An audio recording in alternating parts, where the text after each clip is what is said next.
चलिए अपन कक्षा प्रारंभ करते हैं। ओम नमः सिद्धेभ्य।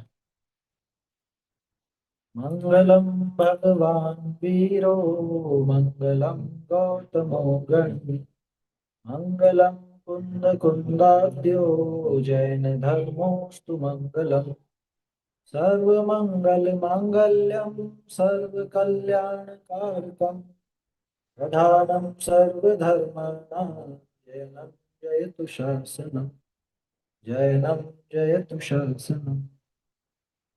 दीन भुवन में सा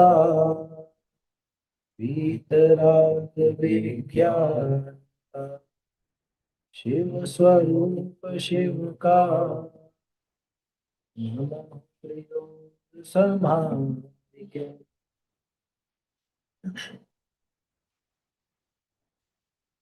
आज से अपन ये छह ढाला की कक्षा प्रारंभ करने जा रहे हैं। तो जैसा कि आप सबको विदित है, छह ढाला एक प्रसिद्ध ग्रंथ है। किसने लिखा, इस ग्रंथ में क्या है, ये सारी चर्चा भी अपने को पहले करनी है। पहले अपन ये सब विषय भी देखेंगे और उसके बाद ही अपनी ये कक्षा प्रारंभ करेंगे। थोड़ा सा आप लोगों को ये जो अपनी कक्षा चलेगी इसके संबंध में भी थोड़ा परिचय दे दूं। मुख्यतः नए लोगों के हिसाब से अपन ने ये कक्षा रखी है। तो आप जो कुछ भी इसमें समझ रहे हो या समझ लीजिए कुछ ऐसे शब्द जो इसके अंदर आपको समझ में नहीं आ रहे हो, आप बिल्कुल बेझिझक बोल सकते हैं। आप जूम का प्रयोग करते ही होंगे तो उसमें रेज हैंड का ऑप्शन आता है। आप रेज हैंड करके और अपना प्रश्न वगैरह कुछ पूछ सकते हैं। कोई भी प्रश्न हो किसी भी प्रकार का बेझिझक आप पूछें। नए लोगों के हिसाब से और युवा लोगों के हिसाब मतलब उनकी मुख्यता से, वैसे तो स्वाध्यायी जन भी जुड़ते ही हैं, लेकिन उनकी मुख्यता से ये कक्षा का आयोजन किया जा रहा है। तो इसमें आप बिल्कुल फ्री हैं कोई भी प्रश्न पूछने की। चलिए अब हम लोग जो कक्षा रखते हैं इसका थोड़ा सा स्वरूप और मैं आपको बता दूं। जब भी हम कोई नया विषय प्रारंभ करते हैं तो सबसे पहले उस ग्रंथ का और उन ग्रंथकार का परिचय भी अपन लोग देखते हैं और थोड़ा सा उस ग्रंथ में क्या विषय वस्तु है उसके बारे में भी थोड़ी सी चर्चा करते हैं, जिससे कि एक आगे की भूमिका बन जाए। आपको ये पता चले कि इसमें हम क्या पढ़ने वाले हैं, क्या सुनने वाले हैं, समझने वाले हैं। तो एक तो ये पैटर्न रहता है। उसके अलावा इसके साथ ही हम लोग जब भी कोई कक्षा इस तरह की लेते हैं जिसमें छंद वगैरह हो तो उसका आमनाय यानी कि उसका बारंबार पाठ जरूर करते हैं। अब चूंकि अपनी ये कक्षा हफ्ते में 2 दिन ही रहेगी, शनिवार और रविवार, इसलिए जो भी अपने ग्रंथ के छंद आएंगे उन छंदों का पाठ अपन जरूर किया करें। कम से कम 5-7 छंद तो रोज देखेंगे ही। और कोशिश करेंगे कि रविवार को अपन मतलब इसका पाठ भी करें, जिस ढाल की चर्चा चले उसका भी अपन पाठ करें। कौन से ग्रंथों का अपन प्रयोग करेंगे, वैसे तो छह ढाला आपको अलग अलग जगह की प्रकाशित बहुत मिलेगी। देश भर से बहुत जगह से प्रकाशित हुई है और बहुत सारे उसके रूप भी आपको मिलेंगे। इसके ऊपर टीकाएं भी हैं कई। छह ढाला ग्रंथ के ऊपर भी टीकाएं मिलती हैं। ये मतलब क्या कहें, आश्चर्य जैसी बात भी है, क्योंकि छह ढाला वास्तव में बहुत पुराना नहीं है, लेकिन उसके बाद भी इस पर टीकाएं की और अच्छे अच्छे विद्वानों ने की। तो वो उपलब्ध है। और आपको लगभग लगभग अगर आपके पास छह डाला की कोई अर्थ सहित पुस्तक ना भी हो तो भी जो भी आपके मंदिर में पुस्तकें हैं उन पुस्तकों में आपको छह ढाला का पाठ जरूर मिल जाए। तो आप वो लेकर के भी बैठ सकते हैं। उस छंद के हिसाब से भी आप मतलब वो जो छंद चलेंगे उनके अर्थ को भी आप देख सकते हैं। मैं मूल रूप से जो अर्थ पढ़ूंगा वो 2 जगह से प्रकाशित ग्रंथों के आधार पर पढ़ूंगा। एक तो ये मंगलायतन से जो बाद में प्रकाशित हुआ है, ये सचित्र पुस्तक है। इसमें चित्र भी बहुत सुंदर दिए हैं, रंगीन चित्र हैं, बच्चों को भी काफी अच्छी लगती है, तो उसमें वो भी है। दूसरा ये पुस्तक है, ये जयपुर से और सोनगढ़ से दोनों जगह से प्रकाशित है। तो ये पुस्तक ज्यादा विशेष इसलिए हो जाती है कि इसमें विशेषार्थ तो है ही सही, लेकिन आपको हर हाल के आखिर में इसका सार, इसका भेद संग्रह और इसके प्रश्नोत्तर वगैरह ये सब इसके अंदर है। तो अगर आप हो सके तो जयपुर से टोडरमल स्मारक से भी मंगा सकते हैं। कोई गुजरात के आसपास रहते हैं तो सोनगढ़ वगैरह से मंगा सकते हैं, जहां से भी मिले वहां से आप मंगा सकते हैं। दोनों में अर्थ लगभग लगभग समान आएगा, कुछ विशेष अर्थ में थोड़ा और विस्तार अपने को मंगलायतन वाली पुस्तक में देखने को मिल सकता है। एक चीज और बताना चाहूंगा कि बहुत सी जगह पर छेड़हाला का जो पाठ है उसमें आपको कुछ शब्दों का अंतर मिल सकता है। कुछ शब्द मात्राओं का उनमें अंतर मिल सकता है। कुछ शब्दों में फेर भी आपको मिल सकता है। वो कोई बड़ी बात नहीं है। जहाँ जैसे प्रतिलिपिकार हुए जिन्होंने दौलत राम जी की छेड़हाला को कॉपी किया, उन्होंने कहीं पर अपनी भाषा के हिसाब से कुछ शब्दों को बदल दिया, मतलब लिखने में बदलाव आ गया, तो वो कोई बड़ी बात नहीं है। जैसे अभी मंगलायतन वाली पुस्तक के बारे में मैंने आपको बताया, उसमें तो आपको कुछ अलग ही पाठ मिलेगा। वो पाठ इस वजह से भी अलग मिलता है क्योंकि उन्होंने मंगलायतन के आसपास, अलीगढ़ के आसपास जो मंदिर थे, वो मंदिरों में उन्होंने हस्तलिखित प्रतियों की तलाश करवाई खेड़ा लगी। एक थोड़ा सा दुखद विषय ये भी है कि जैसे अपने पास मोक्ष मार्ग प्रकाशक की तो ओरिजिनल कॉपी है टोडरमल जी के हाथ की लिखी हुई, लेकिन दौलत राम जी उनके बाद में हुए, फिर भी दौलत राम जी की छेड़हाला की ओरिजिनल कॉपी नहीं मिल सकी आज तक। तो जितने भी प्रकाशन हुए हैं वो किसी न किसी प्रतिलिपि को आधार बना करके हुए। और मंगलायतन वालों ने इनको जो सबसे पुरानी प्रतिलिपि मिली संवत 1944 की, संवत 1944। और छेड़हाला की जो रचना हुई थी वो थी संवत 1851, 91। यानी कि आप यूं समझ के चलिए कि 53 साल बाद की जो प्रतिलिपि है वो उनको मिली। और उसमें जो उनको मिला वैसा पाठ उन्होंने इसमें दिया है, इसलिए आपको मंगलायतन वाली कृति में कुछ पाठ भेद मिल सकता है, पाठांतर मिल सकता है। ठीक है ना। ये सारी डिटेल मैंने इसलिए भी बता दी ताकि आपको कभी ऐसा नहीं लगे कि ये क्या अलग आ गया यहाँ पे। पहले ही छंद में आपको अलग दिख जाएगा, मात्राओं में अंतर दिख जाएगा। तो बहुत ज्यादा अंतर नहीं, अर्थ का कोई अनर्थ नहीं हो रहा है, लेकिन कहीं कहीं कुछ कुछ शब्दों में या कुछ मात्राओं में आपको फर्क दिख सकता है। फिर भी पाठ के लिए अपन जो प्रचलित पाठ है उसको ही काम में लेंगे, जो आपको ज्यादातर पूजा की पुस्तकों में और इनमें मिल जाता है, ताकि वो एक रूपता बनी रहे, है ना। आप कह सकते हो कि साहब जब पुराने हस्तलिखित ग्रंथों को अपन देखते हैं तो उससे मिलान करके फिर वही चलाना चाहिए ना। तो उसमें समस्या है कि ओरिजिनल दौलत राम जी के हाथ की प्रति अपने को नहीं मिली। दौलत राम जी के हाथ की ओरिजिनल प्रति मिल जाती तब तो वो पाठ नक्की हो जाता, वो फाइनल हो जाता। लेकिन वो नहीं मिलने के कारण जो अपने को प्रतिलिपियां, है ना, जो उनकी कॉपी मिली अपने को हाथ की लिखी हुई, उसके आधार पर ही ग्रंथ प्रकाशित हुए। और जो वहां की ब्रज बोली के हिसाब से नजदीक मिलता है वो पाठ अपन मान्य करते हैं। चलिए अब आगे बढ़ते हैं अपन अगले विषय पर, ग्रंथ और ग्रंथकार का परिचय। ग्रंथ का नाम आप सब जानते हो, छेड़हाला। नाम भी बड़ा अटपटा है, ऐसा ग्रंथ का नाम आपको और कहीं मिलेगा नहीं, या दूसरे कोई ग्रंथ मिलेंगे नहीं। छेड़हाला नाम के जरूर 3 ग्रंथ मिल जाए। छेड़हाला किन किन ने लिखी उसका भी परिचय मैं आपको दूंगा, लेकिन जिनकी छेड़हाला भी अपन पढ़ रहे हैं पहले अपन उनका परिचय यहाँ पर देख, ठीक है ना। मैंने 3-4 जगह पर दौलत राम जी का परिचय देखने का प्रयास किया, मतलब जो पुराने विद्वानों ने इनके बारे में परिचय लिखा था। कहीं पे कोई बात मिलती है, कहीं पे कोई बात छूट जाती है। तो मंगलायतन से जो प्रति प्रकाशित है उस प्रति के अंदर लगभग लगभग वो सारी बातें इसमें समाहित हो गई हैं। तो मैं आपके सामने स्क्रीन पर ये दिखा रहा हूँ, आप इसको पढ़ सकते हैं और इसी के आधार पर अपन ये परिचय समझेंगे यहाँ। पूरी प्रस्तावना तो नहीं पढ़ेंगे, वैसे हमारी आदत है कि जब भी कोई ग्रंथ चालू करते हैं, कोई भी नया विषय प्रारंभ करते हैं तो उसकी प्रस्तावना तो कम से कम पूरी पढ़ते हैं। लेकिन ये नए स्वाध्यायी जन भी इसमें जुड़े हैं और युवा लोग भी हैं, तो वो प्रस्तावना ज़्यादा लंबी और बोझिल ना हो जाए, इस वजह से जितना अपने को विषय चाहिए सिर्फ अपन वो देखें, है ना। इसमें प्रस्तावना में नीचे आप देखिए, पंडित दौलत राम संक्षिप्त जीवन वृत्त। हाँ, एक चीज और है, हम लोगों ने ऐसे प्रयोग पहले भी किए हैं कि जो लोग जुड़ते हैं उनसे ही पढ़ाया जाए, लेकिन ये तो सामान्य हिंदी है, ये मैं खुद पढ़ रहा हूँ। छंदों की जहाँ पे बात आएगी वहाँ पे आप लोगों से पाठ करवाया जाएगा। जो भी उसमें रुचिवान हो, जो भी पढ़ना चाहते हो वो बोले, ताकि उनको याद भी होगा और पढ़ भी सके, है ना। इच्छा जिनकी भी होगी वो रेज हैंड करेंगे तो वो पढ़ सके। ये पढ़ता हूँ मैं, आप सुनिएगा। जहाँ पे कुछ समझने जैसी बात आएगी वो मैं बताऊंगा, और कोई शब्द अगर आपको समझ में नहीं आए तो बिल्कुल बेझिझक आप पूछ सकते हैं, इसमें भी पूछ सकते हैं, बस रेज हैंड करके। पंडित दौलत राम संक्षिप्त जीवन वृत्त। प्रस्तुत कृति छेड़हाला के रचनाकार पंडित दौलत राम का जन्म विक्रम संवत 1855 यानी कि सन 1798 ईस्वी में अलीगढ़ हाथरस के मध्य स्थित सासनी ग्राम में हुआ था। ये प्रसिद्ध है सासनी। अभी भी वहां पर पास में है, मंगलायतन के पास में है सासनी। तो वहां पे उनका घर आज भी मौजूद बताते हैं जहाँ पे वो रहा करते थे। हालांकि इस विषय में थोड़ा सा मतभेद है।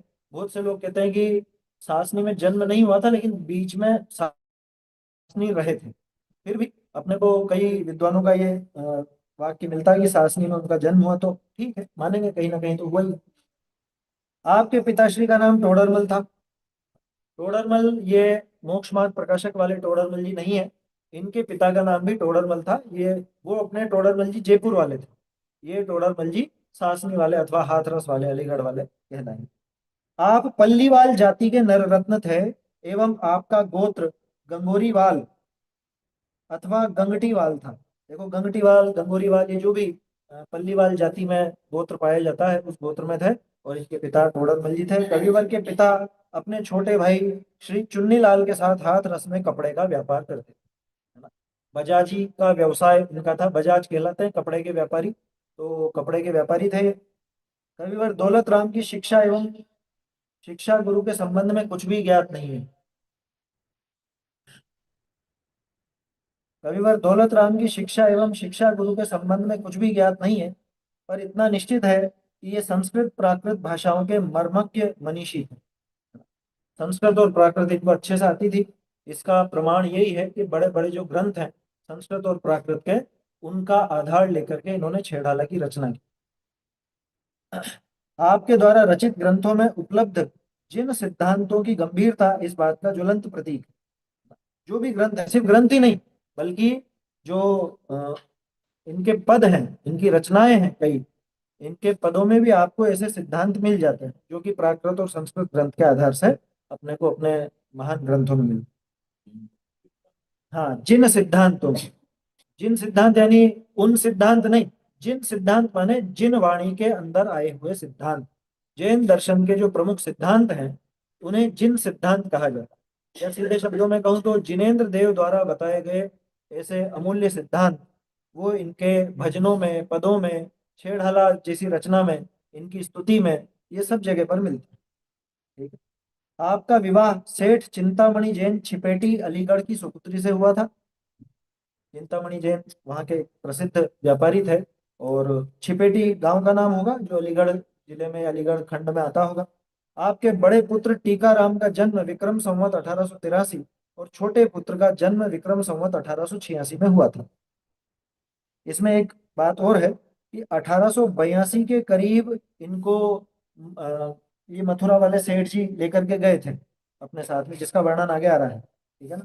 बड़े पुत्र टीकाराम जी का नाम फिर भी मिलता है, लेकिन छोटे पुत्र कैसे थे, कौन थे, उनका ज्यादा उल्लेख मिलता नहीं है। आपके बड़े पुत्र लश्कर में रहते थे। आपके छोटे पुत्र के संदर्भ में कुछ भी ज्ञात नहीं हो सका है। कविवर दौलत राम हाथरस में अपने पिता और चाचा के साथ कपड़े के व्यापार में सहयोग करते थे, परंतु स्वाध्याय प्रेमी होने के कारण यदा कदा समय निकालकर शास्त्रों के अध्ययन मनन में लीन हो जाया करते थे। शास्त्रों का अध्ययन वहां पे करते थे। मतलब ये एक गजब की बात सोचने की और प्रेरणा लेने की है कि व्यापार करते हुए भी बीच में समय निकालकर ये शास्त्राभ्यास करते रहते थे।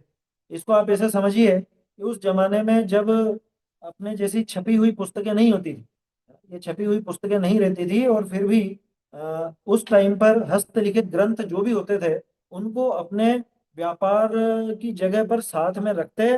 और जैसे ही बीच में समय मिलता, मान लो कोई ग्राहक आया, तो ग्राहक को इन्होंने जो भी लेना देना करना था वो सब किया, और उसके बाद में जो भी समय मिलता वो शास्त्राभ्यास वहां पर ही करने लग जाता। मतलब प्रेरणा लेने लायक बात है। आज हमको 5 मिनट भी मिलते हैं तो हम 5 मिनट में ही मोबाइल टटोलने लगते हैं। यूं नहीं कि वो 5 मिनट में अपन कोई शास्त्र देख लें या कुछ ग्रंथ की बात कर लें। देखिए आगे आ रहा है यहाँ पर।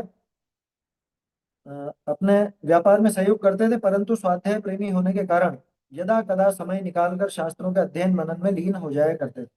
एक बार की बात है कि वे हाथ रस के जिन मंदिर में कोमट सार का स्वाध्याय कर रहे थे, है ना, ये दुकान की बात नहीं कर रहा हूँ मैं, ये मंदिर में ही वो स्वाध्याय कर रहे थे। उसी समय मथुरा के प्रसिद्ध सेठ मणिराम जी जिन दर्शन हेतु वहां पधारे। वे उनके स्वाध्याय से अत्यधिक प्रभावित हुए और उनसे हाथ रस छोड़कर मथुरा चलने का आग्रह करने लगे। पंडित दौलतराम उनके साथ मथुरा चले गए और कुछ समय वहां बड़े आनंद से रहे भी। परंतु संभवतया सेठ जी के वैभव की चकाचौंध में उनका मन नहीं लगा, अतः वे वहां से वापस अपने घर आ गए। देखो, जो स्वाध्याय प्रेमी होता है उसको ज्यादा तड़क भड़क या समझ लीजिए ज्यादा विषय भोग की बातें सुहाती नहीं है ना? तो उनका मन वहां पे जाहिर सी बात है मथुरा में नहीं लगा और वापस से वो हाथरस लौट आए। सेठ जी तो ले गए थे स्वाध्याय से प्रेरित होकर कि हमारे यहाँ पे पधारो, आप वहाँ पे स्वाध्याय करना, वहीं पर रहना, वहीं पर आपके व्यवसाय की भी व्यवस्था कर दी जाएगी। लेकिन उनका मन वहां पर लगा नहीं। घर आने के बाद उन्होंने पुनः आजीविका के संबंध में सोचा और अलीगढ़ जाकर छींट छापने का कार्य करने लगे।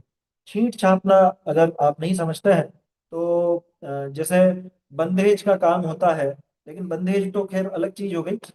जयपुर में अगर आमेर और इधर कहीं पर आप गए हो तो वहाँ छींट का व्यवसाय आज भी चलता है।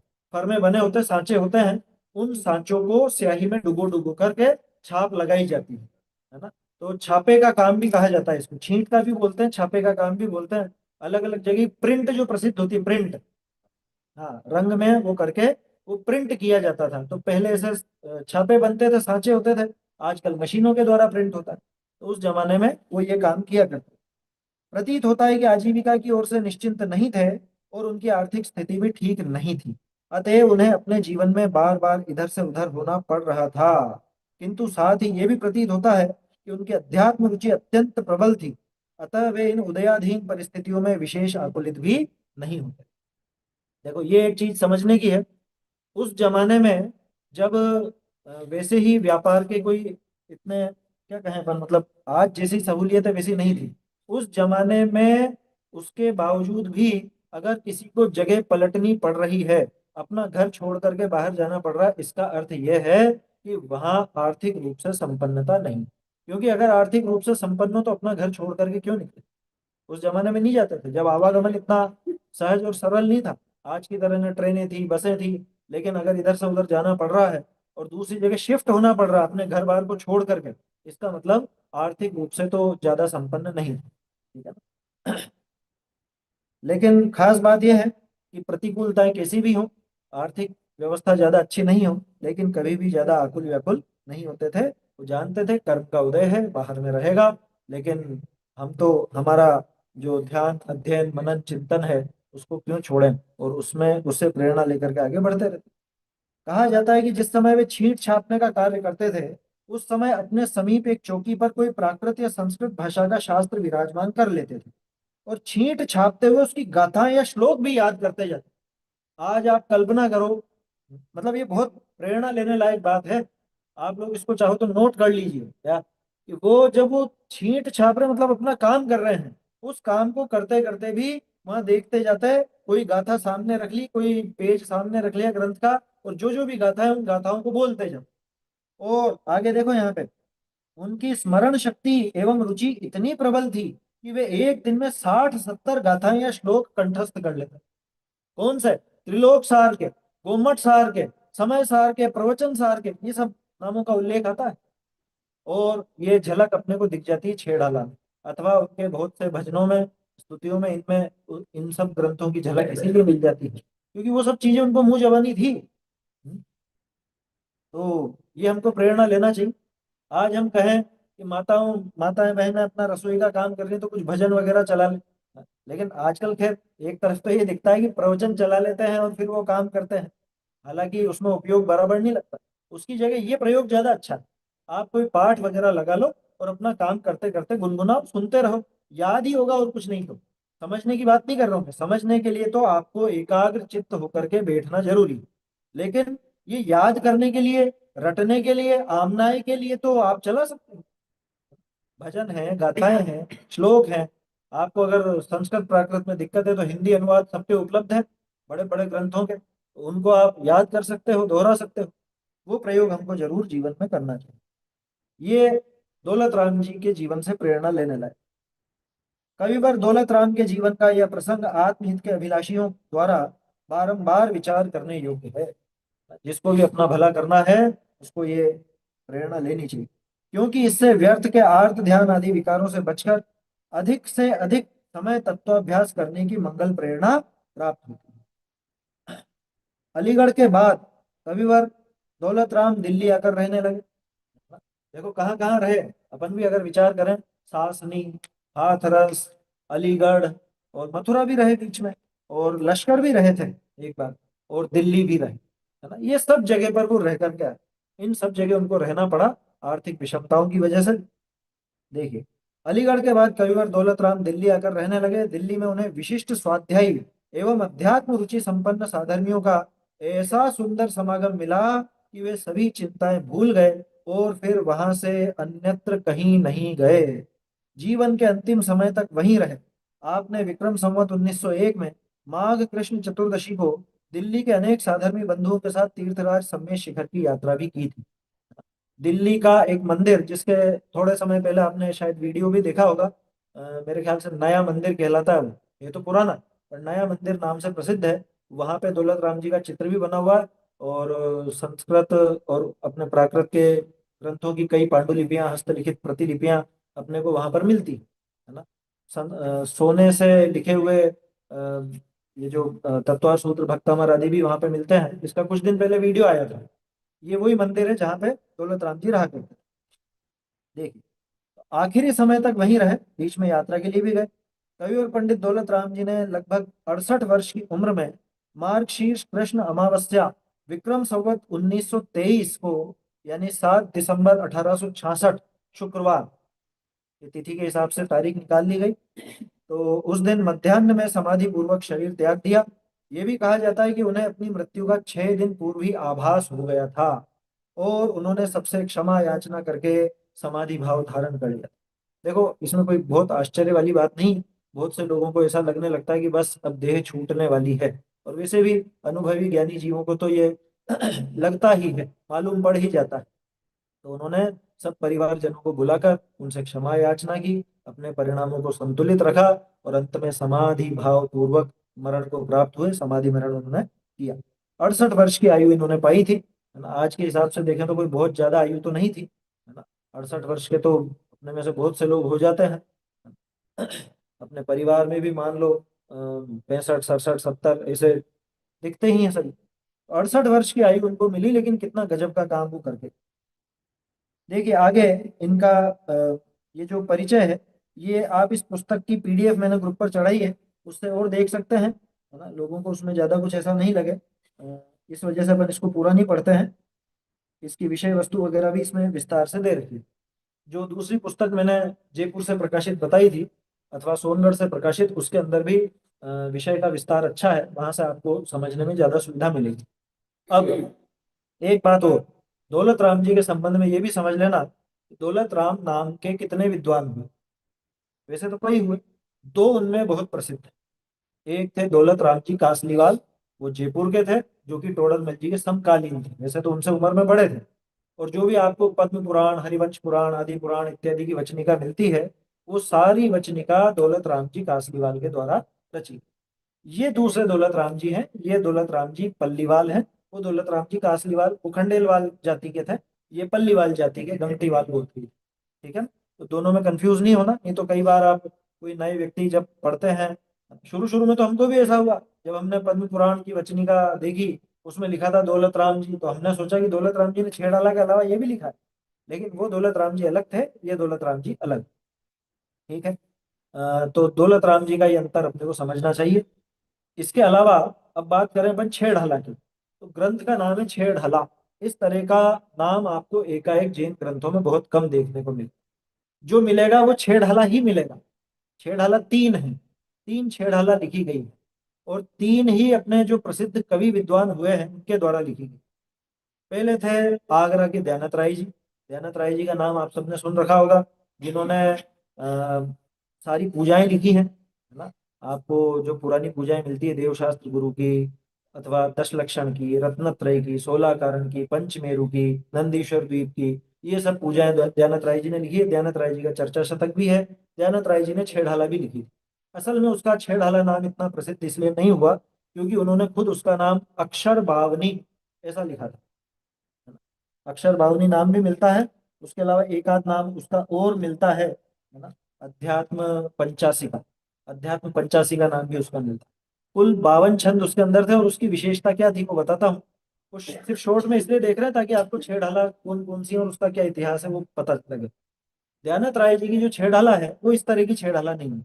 उसका कोई विषय बंधा हुआ नहीं है।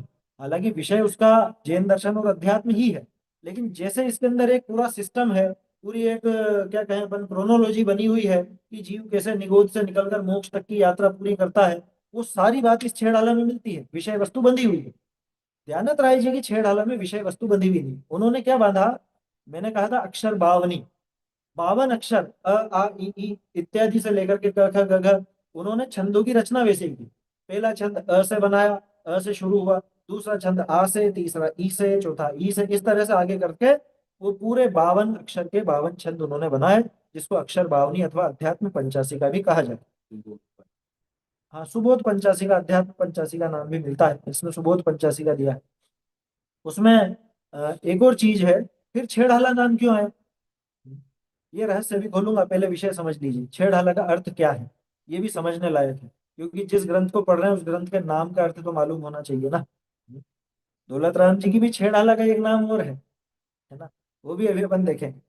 देखिए, दूसरी छेड़ाला के बारे में देखते हैं। दूसरी छेड़ाला लिखी थी कविवर बुधजन जी ने, जो कि जयपुर के थे, है ना। दयानंद राय जी आगरा के थे, बुधजन जी जयपुर के थे।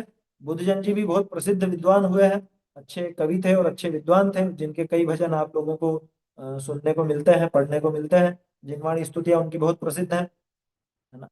तो बुधजन जी ने छेड़ाला लिखी थी और उसमें विषय को उन्होंने बांधा था। उसमें विषय इसी तरह का था जैसा इसमें दिख रहा है, लेकिन इतना ज्यादा विस्तृत नहीं था और इतना ज्यादा सुगठित भी नहीं था। माने जो शैली और जिस प्रकार का विषय विवेचन अपने को दौलत राम जी की छेड़ाला में मिलता है, वो विषय विवेचन अपने को बुद्धजन जी की छेड़ाला में भी नहीं मिलता। लेकिन उसी छेड़ाला से प्रेरित होकर के, उसमें भी लगभग मेरे ख्याल से 65-70, मुझे बराबर ध्यान नहीं आ रहा, इतने श्लोक इतने छंद हैं, है ना, उस छेड़ाला में। तो उसके अंदर भी 65-70 छंद हैं लगभग। और उसको आधार बना करके, यानी उस विषय वस्तु से प्रेरित होकर के, फिर दौलत राम जी ने इस छेड़ाला का निर्माण किया। ये छेड़ाला उन्होंने रचा और सबसे ज्यादा सुगठित, सुव्यवस्थित और अनेक प्रकार के जैन दर्शन के विषयों को अपने में समेट करके दौलत राम जी ने छेड़ाला हमारे सामने प्रस्तुत किया। ठीक है। मैं आपसे एक बात कहता हूँ, जैन दर्शन का कोई भी विषय आप सोचो, कोई भी विषय, वो आपको छेड़ाला के अंदर मिल जाए। कोई भी विषय हो। अभी अपन विषय वस्तु देखेंगे, है ना, अभी प्रारंभ करने वाला है, बस विषय वस्तु भी देखेंगे। पहले छेड़ाला को समझ ले में थोड़ा, छेड़ाला नाम को और इस ग्रंथ के थोड़े से परिचय। तो ये छेड़ाला जो लिखा गया, जैसा अभी अपन ने देखा कि दौलत राम जी को अनेक ग्रंथों का परिचय भी था और अच्छे से अभ्यास भी था। तो इस छेड़ाला के अंदर आपको वो सारे ग्रंथों का कुछ ना कुछ अंश मिलेगा, है ना। एक पहले कहीं किसी ने ऐसा प्रयोग भी किया था कि ये जो छंद है, हर एक छंद किस ग्रंथ में, कौन से गाथा में या किस श्लोक में बताया जाता है, वो भी वर्णन इसका नोट किया गया था। जो जो अपने को मिलेगा, जो सामने आएगा, वो मैं आप लोगों के बीच में जरूर रखूंगा, ताकि इसकी प्रामाणिकता आपको महसूस हो सके। प्रामाणिकता इसलिए भी मैंने कहा क्योंकि अब क्या कहें, देखो, सभी तरह के लोग होते हैं। आज के युग में कई लोग छेड़ाला पर ही उंगली उठाने लगे, लेकिन वो इस बात को नहीं समझ रहे, जो छेड़ाला पे उंगली उठा रहे हैं वो ना सिर्फ दौलत राम जी पे उंगली उठा रहे हैं, बल्कि वो बुद्धजन जी पे भी उंगली उठा रहे हैं, वो दयानंद राय जी पर भी उंगली उठा रहे हैं। और इसके अलावा जिन ग्रंथों के आधार पर छेड़ाला की रचना की गई है, उन सभी ग्रंथों और उन आचार्यों पर, पूरी आचार्य परंपरा पर उंगली उठ जाएगी। हाँ, सभी ग्रंथों का सार छेड़ाला के अंदर आया। गागर में सागर, ऐसा कहा गया छेड़ाला के लिए क्या। और किसी एक विद्वान ने नहीं, सैकड़ों विद्वानों ने अपने अभिमत में ये लिखा है कि छेड़ाला तो गागर में सागर जैसा ग्रंथ है। गागर में सागर समझे, गागर माने मटका, है ना। उस मटके में समुद्र को भर दिया। समुद्र मटके में समा नहीं सकता, लेकिन समुद्र के अंदर, सॉरी, वो मटके के अंदर वो पूरा का पूरा जो समुद्र है, उसकी झलक इस मटके के पानी में दिख जाएगी। तो छेड़ाला सभी ग्रंथों का सार लेकर के बनाया हुआ एक महान ग्रंथ है। वो हिंदी का है और एक गृहस्थ विद्वान ने बनाया है, इससे उसकी प्रामाणिकता कम तो नहीं हो जाती ना। जैसे एक छोटा सा उदाहरण आप लोगों को देता हूँ। आप नमोकार मंत्र बोलते हो, नमो अरहंताणम बोलो, या छोटा बच्चा अगर उसको नहीं बोल पाता तो उसको आप सिखाओ कि अरहंतों को नमस्कार। तो क्या इन दोनों में कुछ अंतर हो गया? अरहंतों को नमस्कार बोलो, अरहंत भगवान की जय बोलो, नमो अरहंताणम बोलो, क्या इसमें कुछ फर्क पड़ गया? ऐसा तो कुछ भी नहीं। तो इसलिए किसी गृहस्थ विद्वान की रचना है, या हिंदी में लिखी है, संस्कृत प्राकृत में नहीं है। अरे भैया, लोग संस्कृत प्राकृत नहीं समझ रहे थे, इसीलिए तो हिंदी में लिखी है। संस्कृत प्राकृत अगर आसानी से लोग समझ रहे होते तो क्या दौलत राम जी को जरूरत पड़ती ये छेड़ाला हिंदी में बनाने की? नहीं पड़ती। उन्होंने लोक भाषा, जो उनके आसपास की प्रचलित भाषा थी, है ना, ब्रज भाषा का प्रयोग करके, ब्रज मिश्रित भाषा उन्होंने, खड़ी बोली जो चलती थी उसके अंदर उन्होंने लिखा। और अभी तो 200 वर्ष भी नहीं हुए हैं। समझ में ही बात। यूं समझ लीजिए कि एक विद्वानों की जो परंपरा थी, उसमें बिल्कुल अंतिम पीढ़ी के विद्वान दौलत राम जी, भागचंद जी, ये बिल्कुल अंतिम पीढ़ी के विद्वान हैं। इनके बाद में आपको इनके जैसे विद्वान नहीं मिलेंगे। इनके बाद की पीढ़ी में इनके जैसे विद्वान नहीं हुए। जो अपन पीढ़ी देखते हैं, दयानंद राय जी, भूधर दास जी, बुद्धजन जी, टोडरमल जी, बनारसी दास जी, पांडे राजमल जी, हैं, दौलत राम जी कासलीवाल, भागचंद जी, ये दौलत राम जी, इनकी पीढ़ी के, मतलब इनके बाद आपको इस तरह के विद्वान देखने को नहीं मिलेंगे जिन्होंने इस तरह की रचनाएं की। इसलिए ये ग्रंथ पूरी तरह से प्रामाणिक समझना। और जहां जहां अपने को मूल ग्रंथों की छाया इसके छंदों में दिखेगी, मैं आपको जरूर नोट कराऊंगा। और मेरा आप सबसे निवेदन है कि आप एक छोटी नोटबुक कुछ ना कुछ साथ में लेकर जरूर बैठें। या पुस्तक हो तो पुस्तक में नोट करना चाहे तो पेंसिल से पुस्तक में नोट करें, नहीं तो नोटबुक बनाए तो ज्यादा अच्छा है ना। वो इसलिए कह रहा हूं मैं, क्योंकि बहुत से प्रमाण मैं आपको ऐसे बताऊंगा, तो वो आप नोट करेंगे तो आगे काम आपके ही आएंगे, आपको याद भी रहेंगे। अब मैं तो यहाँ पे बैठ के नोट नहीं करूंगा, मैं तो जो नोट किए हुए हैं वो आपको बता दूं, स्वयं नोट कर। इस वजह से थोड़ी सी मेहनत आप लोग करें तो जैन दर्शन का बहुत आपको अच्छे से अभ्यास हो जाए। अब एक प्रश्न अपना बाकी रह जाता है, नाम छेड़ हला क्यों है? छेड़ हला नाम क्यों? कई लोग इसके तरह तरह से अर्थ निकालते हैं। भाई इसमें 6 अध्याय हैं, 6 अधिकार हैं, इस वजह से छेड़ हला। तो वो भी एक कारण बनता तो है, इसलिए बनता है कि भाई वो 6 उसके अधिकार बनाए हैं। बहुत से लोग कहते हैं कि जैसे ढाल हमारी रक्षा करती है? एक युद्ध में तलवार आदि से बचने के लिए ढाल हमारी रक्षा करती है, तो ये 6 ढाल हैं। लेकिन यहाँ पे ढाल का वो अर्थ नहीं है, वो लगाने को अपन लगा सकते हैं कि संसार रूपी समुद्र में ये जीव फंसा हुआ है, तरह तरह से कर्मों के प्रहार झेल रहा है, तो उन प्रहारों से बचने में जैसे ढाल काम आती है, ऐसे ये 6 ढाला काम आएगी। ऐसा भी बहुत से लोग अर्थ करते हैं, लेकिन वो सटीक अर्थ नहीं है, वो तो एक समझाने के लिए किया गया है। ढाल शब्द का अर्थ वास्तव में होता क्या है? ढाल प्रचलित राग को कहा जाता है। छंद को किस तरह से गाया जाए, उस राग को, रागिनी को ढाल कहा जाता है। ये मैं नहीं कह रहा हूँ, जो भी अगर संगीत का या काव्य का थोड़ा समझ रखते होंगे, काव्य की समझ रखते होंगे, वो जान जाए। और बुद्धजन जी की, दौलत राम जी की जो छेड़ाला या दयानंद राय जी की है, हमने तो हस्तलिखित पांडुलिपियां भी देखी हैं। तो 6 ढालियों ऐसा नाम भी मिलता है। 6 ढाल, 6 ढाला, 6 ढालियों। ढालियों बोलते थे, ढाल भी बोलते थे, आया समझ? तो ढाल का मतलब 6 प्रकार के छंद। और आप गौर से देखोगे तो जो 6 अधिकार अपने को अलग अलग नजर आ रहे हैं, इन 6 अधिकारों में 6 प्रकार के छंदों का प्रयोग भी है। समझ में ही बात। मैं आपको उनके नाम बता देता हूँ वैसे। मैंने जो आपसे कहा, ये मंगलायतन वाली पुस्तक है, इसके अंदर विस्तृत परिचय है, वहां से आप जरूर पढ़िएगा। मैं पूरा इसलिए नहीं पढ़ रहा हूँ क्योंकि कहीं कुछ ज्यादा ऐसा शुरुआत में आपको ऐसा नहीं लगे कि क्या इतना लेंदी यूं ही बता दिया, विषय चालू करते। देखिए, 6 ढाला के जो 6 प्रकार के छंद हैं वो इसके अंदर दिए गए हैं। पूरे ग्रंथ में पहली ढाल जो मिलती है उसमें चौपाई छंद है। चौपाई, चौपाई नहीं, चौपाई और चौपाई में दोनों में अंतर। चौपाई में 16 अक्षर होते हैं, चौपाई में 15 होते हैं, ठीक है। इसके अलावा दूसरी ढाल देखोगे तो दूसरी ढाल है पद्धरी। हाँ, वो गलत है, चौपाई है वो। चौपाई में आप यूं समझो कि आखिरी अक्षर जो होता है वो दीर्घ होता है, गुरु होता है ना। और चौपाई में लघु होता है, छोटा हो। इतना सा अंतर। बाकी 15 और 16 मात्रा का वो है। पद्धरी छंद है दूसरा, यानी दूसरी ढाल पद्धरी है। तीसरी ढाल यानी तीसरे प्रकार का छंद है जोगी रासा। चौथा है रोला, जो कि आपको चौथी ढाल में मिलता है। पांचवा चाल छंद है, जिसको सखी भी कहा जाता है। और फिर है हरिगीत। हरिगीत, हरिगीतिका, ऐसे अलग अलग नाम मिलते हैं, ठीक है ना। तो ये 6 प्रकार की ढाल यानी 6 प्रकार के छंदों का प्रयोग है। और ये कॉमन फैक्टर है तीनों प्रकार की 6 ढाला में। दयानंद राय जी की 6 ढाला में भी 6 प्रकार के छंदों का प्रयोग है। बुद्धजन जी की में भी 6 प्रकार का है। और दौलत राम जी की में भी 6 प्रकार के छंदों का प्रयोग है, इसलिए इनका नाम 6 ढाला है, ना कि विषय वस्तु 6 प्रकार की। समझ में आई बात? वो तो एक योग की बात है कि अधिकार भी इसमें 6 हैं, और उन 6 अधिकारों को विभाजित भी उन्होंने 6 प्रकार के छंदों से। इसके अलावा आपको दोहा और सोरठा भी मिलेगा, लेकिन उनकी गिनती मूल छंदों में नहीं होती। मूल देखोगे आप तो टोटल इस ग्रंथ में, यानी कि 6 ढाला जो रचना है, इसमें टोटल छंद मिलेंगे आपको 93। ठीक है, मूल 93। 93। 93 का मतलब हो गया कि 93 तो विषय वाले छंद हैं। इसके अलावा एक है मंगलाचरण, और दो है प्रशस्ति। प्रशस्ति का मतलब अंत में जो दिया जाता है, जिसमें कवि अपना परिचय देते हैं या ग्रंथ का नाम वगैरह देते हैं। तो दो छंद वो हैं, एक छंद मंगलाचरण का है, और 93 छंद जो हैं वो विषय वस्तु के हैं। इस प्रकार से टोटल 96, 96 छंद है। ठीक है, टोटल 96 छंद है।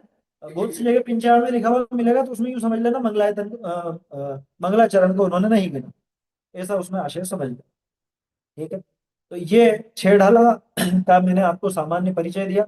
6 ढाला कब रची गई थी, तो इसका उल्लेख भी अपने को मिलता है कि 1891, 1891, 1891 सन नहीं, संवत।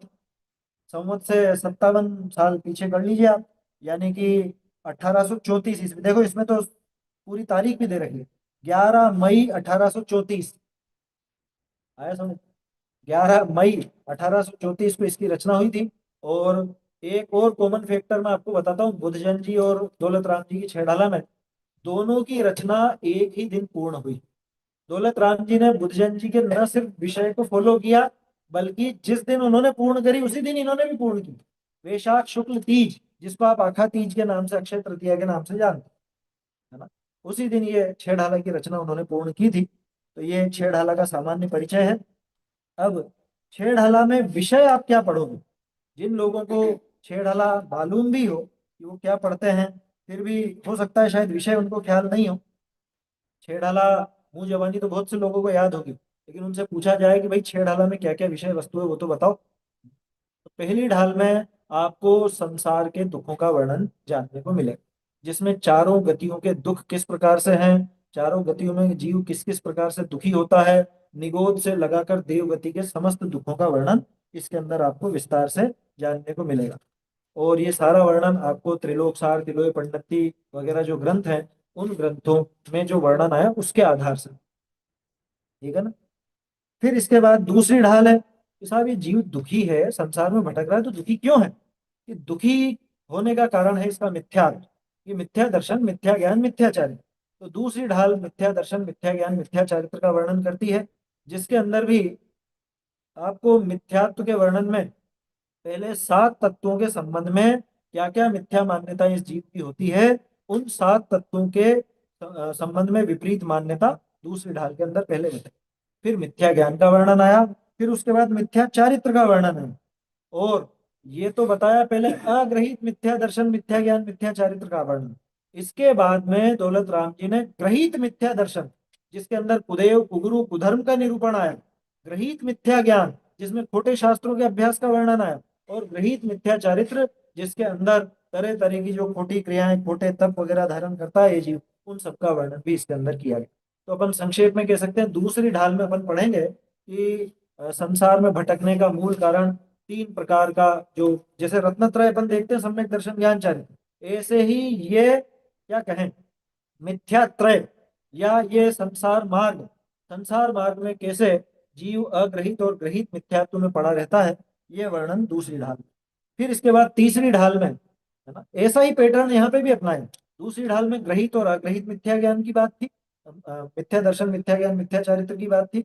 और तीसरी ढाल में यहाँ पे ग्रहित अग्रहित नाम नहीं देंगे, यहाँ नाम दिया है निश्चय और व्यवहार।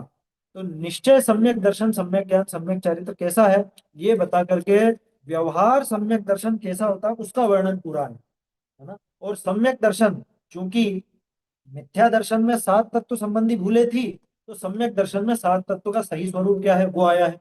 उसके साथ ही जीव तत्व के संबंध में आपको 3 प्रकार की जो आत्मा, यानी अंतरात्मा, परमात्मा बहिरात्मा, अंतरात्मा, परमात्मा, इसका वर्णन भी वहां पे मिलेगा। ये वर्णन आपको मिलेगा योगसार ग्रंथ के आधार से, परमात्मा प्रकाश ग्रंथ के आधार से। मैं ये नाम इसलिए लेता जा रहा हूँ ताकि आपको मालूम पड़े, छेड़ डाला ऐसे ही नहीं है ना। ये नाम बीच बीच में मैं इसलिए बता रहा हूँ, ये सारे ग्रंथों का सार है। हाँ, दूसरे अधिकार में जो विपरीतता देखी थी वो मोक्ष मार्ग प्रकाशक में आपको एज इट इज मिल जाएगी। मोक्ष मार्ग प्रकाशक के आधार से वो लिखा गया है, ठीक है ना। मिथ्या चारित्र का वर्णन अपने जो बड़े ग्रंथ हैं आचार्यों के, उनमें भी आपको मिलता है, अष्टपहुड़ के आधार से मिलेगा। तीसरी ढाल की बात करें तो सात तत्व सब की जो यथार्थ श्रद्धा है, यानी उनका यथार्थ स्वरूप है, वो भी आया। योग सार आदि के आधार से तीन प्रकार के आत्मा का वर्णन आया, और सात तत्वों का लक्षण आया। ये तत्वार सूत्र और सर्वार सिद्धि के आधार से आया है ना। ये आपको यहाँ देखने को मिलेगा। इसके बाद रत्नकरण श्रवकाचार में जिस तरह से दिया, वैसे आठ गुणों की चर्चा आई है, आठ अंगों की, सम्यक दर्शन के आठ अंगों की चर्चा, 25 दोषों की चर्चा आई है, जिसमें आठ मद हैं, आठ शंकादि दोष है, छह अनायतन है, तीन मूढ़ताएं हैं। ये सब अपने चरणानुयोग के महान ग्रंथों के आधार पर इसका वर्णन तीसरी ढाल के अंदर किया गया, ठीक है। इसके बाद में सेम टू सेम आपको टू कॉपी रत्नकरण शाहुकाचार्य की सम्यक की महिमा वाला प्रकरण छह ढाला में देखने को मिल जाए। सम्यक दर्शन की महिमा यहाँ पर दिखाई हुई है ना। सम्यक दर्शन की महिमा, और सम्यक दृष्टि कहाँ पैदा नहीं होता, उत्तम सुख कैसा होता है, सुख का क्या स्वरूप है, दुख का क्या स्वरूप है, ये सब यहाँ पर बताएंगे। चौथी ढाल में फिर सम्यक ज्ञान का वर्णन प्रारंभ किया, है ना। निश्चय सम्यक दर्शन ज्ञान चारित्र तो तीसरी ढाल में बता दिया था, लेकिन व्यवहार से सम्यक दर्शन का पूरा व्याख्यान तीसरी ढाल के अंदर